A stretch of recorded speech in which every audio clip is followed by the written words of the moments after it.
I am Kristen Quintanilla. I am one of the librarians on campus. And I am Sharon Sinclair, the assistant registrar. Tell us about your connection to NPC and when your journey began. Well, I started as a student in 2001, spring of 2001, and then began working as a work study in the library in January of 2003 because I was working days and had to be taking night classes and going kind of slow. But by the time 2003 hit, I was able to start as a work study, and I worked as a work study in the library that whole year, and then I got hired full-time in December of 2003. My former employer sent me down here to take a computer class, and after while on maternity leave, they replaced me at the resort, until I was to come back. But then I told them I felt bad about taking someone's job away, that I'm more than fine to look for another job. And so I started working here in November '97. What do you think sets NPC campus apart from other campuses? It really is community. Everybody in the community knows about it. I moved here in the early 90s to Hot Springs, and it's just a place that everybody talked about, everybody knew about. And that's the way it is with most college campuses, but it was just, everything was positive.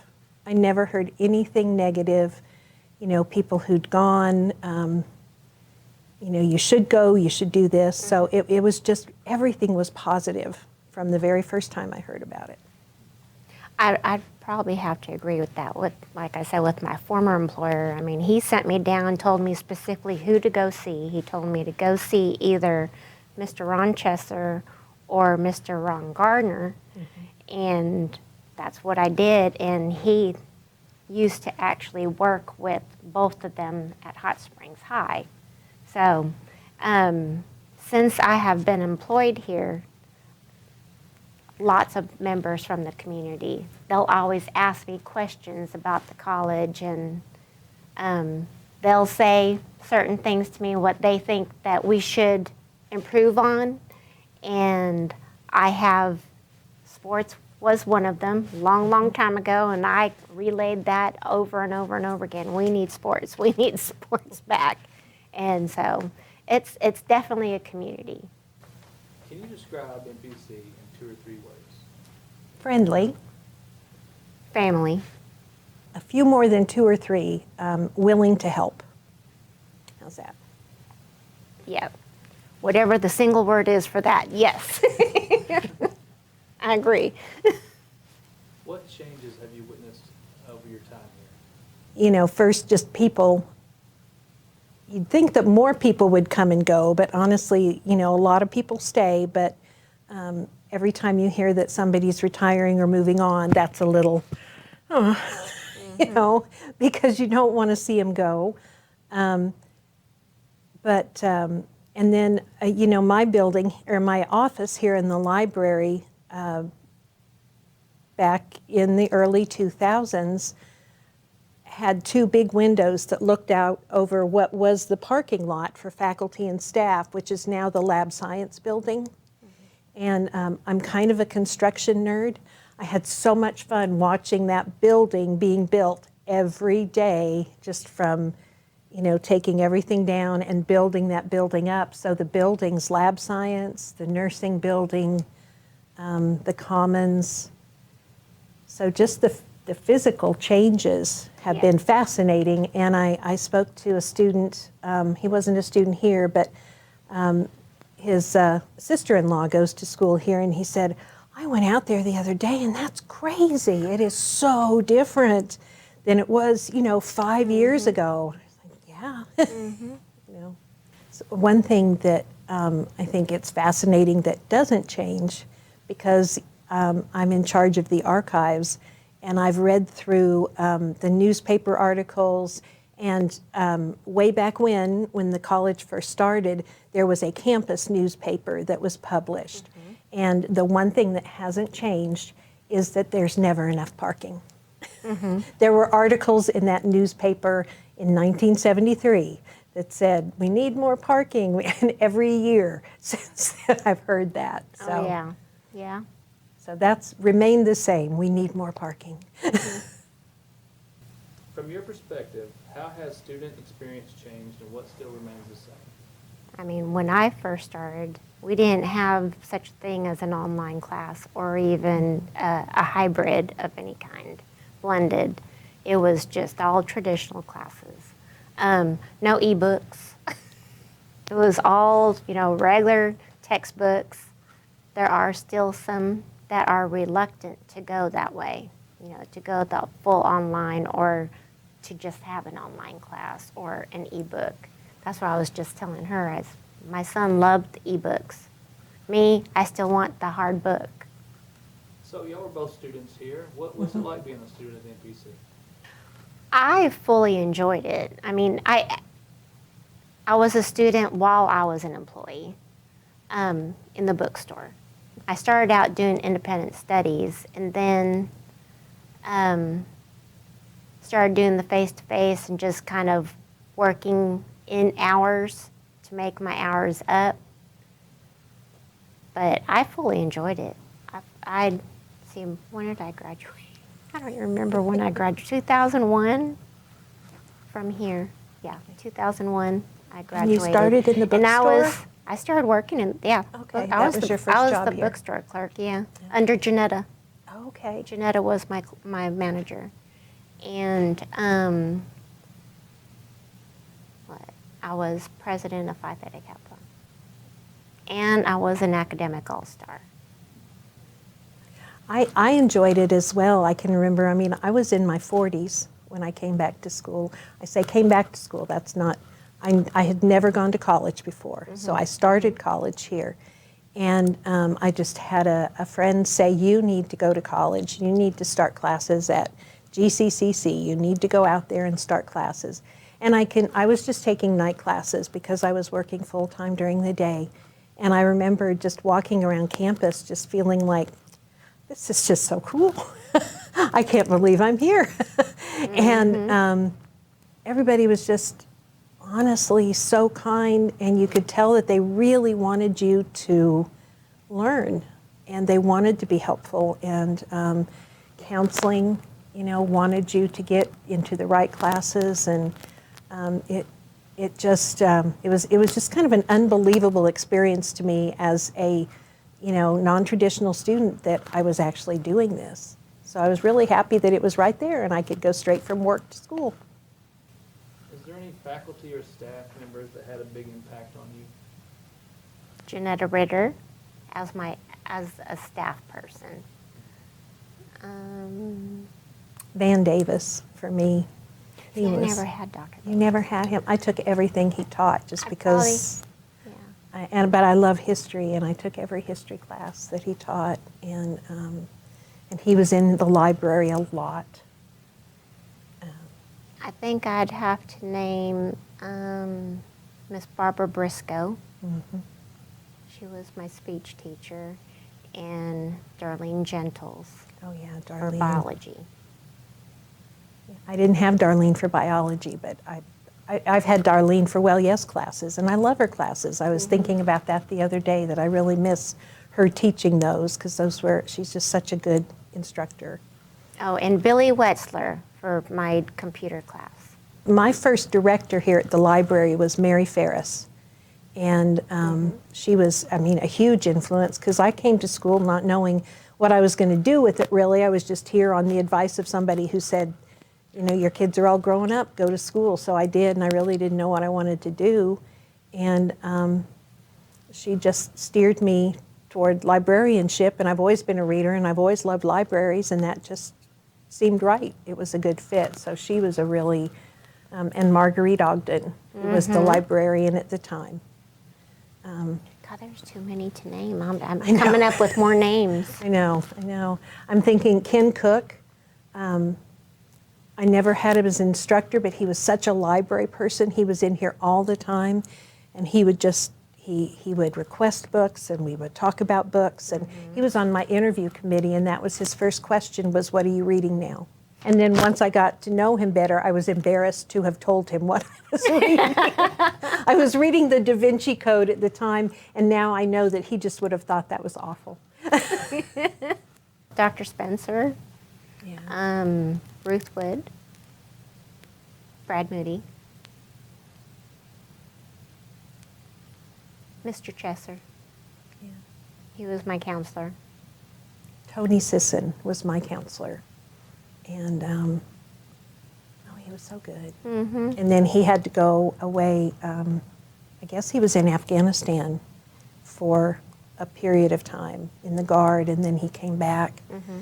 And yeah, he was my counselor too. As soon as I found him and at my first appointment with him, because I was kind of, back then you just kind of like sat in the hall and whoever could see you next saw you next. So you never had the same counselor. You didn't necessarily have the same counselor. And after Tony, after I had one appointment with him, it was like, I'll sit here for an hour and a half. I'm sorry, I'm waiting for Tony. So he was so good. Mm-hmm. What do you hope to see for the future of MPC students? I always want enrollment to grow. I want more straight out of high school students to realize that this is a good start. This is a great start. Good, good stepping stone. Yeah, if you can get to their parents first. The parents know that, but you know, sometimes high school students, they want to go far and away. But if they can realize, just start here. You know, and I always tell, if I'm teaching a library class, you know, or just teaching sometimes I sub or they have me come in to teach, and I'll say, you know, you can learn this stuff. You can learn how to do research when we're here and we're small enough that we can teach you how to do this stuff, because when you go to your four-year school, they're not going to have enough time. You know, they'll be as helpful as they can, but, you know, come here and let us teach you how to be a student. Mm-hmm. More opportunities for students to get certificates and degrees. A new library building. I'm Yes. trying to find a wealthy Yes. person to Donate. Do you guys have any interesting and funny stories you'd like to share? I guess I had been employed maybe a month working at the bottom floor of the Fisher Campus Center where the bookstore used to be. And I was walking up the stairs and I had met Mr. Chesser in the stairwell. And he had stopped and asked me, "Sharon, why do you have a picture of yourself on your desk?" And I kept thinking, what picture do I have of myself on my desk? And he said, "It's a Christmas picture with you and a baby." And I'm like, Mr. Chesser, those are my children in that picture. I said, "That's my daughter and my son." And then he said, "Well, how old are you?" And I said, "I'm 29. And he said, "Girl, I thought you were 19 years old." And I'm like, "Well, thank you, but no, I'm not." That's my funny story. Here in the library, Marguerite Ogden had the driest humor that you can imagine, and she would play pranks. And there was a time when there was a staff member named Rita Evans, and Nathan was here then. And I used to, Nathan and I would, on our lunches, we would take naps. We would go find a place to take nap. Mary was still giving us an hour for lunch, and we would take naps. And there were a couple places that in the wintertime when it's cold, it's really cool to go up in the where the air conditioners are, because you've got that white noise and it's really warm. But in the summertime, down here, so I was napping in this study room back here, and that's when it still had a door on it, and they papered me in. When I opened the door, Rita and Nathan, they knew I was in there napping, and they had completely covered it with paper. And, you know, I had to bust my way out of that. So the three of us did a lot of stuff like that. That is funny. for a few years during finals, we would bring the therapy dogs in. And that was just a blast because the students loved those therapy dogs. So we would have a week during finals when the students could come in and they could just, you'd see these students come in all semester long, just kind of, coming in drugged down and everything. And then they would come in and see those dogs and they would just get down and roll around on the floor with these dogs. And we just always got such a kick out of that they had so much fun with those therapy dogs. The dogs were loud. The other students who were studying were, it was kind of one of those, 50-50 type of things. What about the deer? Oh, you know what? I wasn't here when the deer came in. You weren't? I wasn't. I was at a meeting. I was here, but I wasn't in the library when it happened. Have you heard that story? Oh, well, all I know is that in the first study room, a deer that was on campus and was obviously of some size crashed through the window, broke through the window, and ran in through the study room into the library, and was running all over the library, and they couldn't. And poor thing, I guess it was like running into things because we found spots where he's obviously had harmed himself. And eventually they got Barb and Sarah, and who else was here? Brenda Van Dusen. They got book carts, and they, corralled him with the book carts until he ran out the front door. I still don't understand what made him do it. I don't either.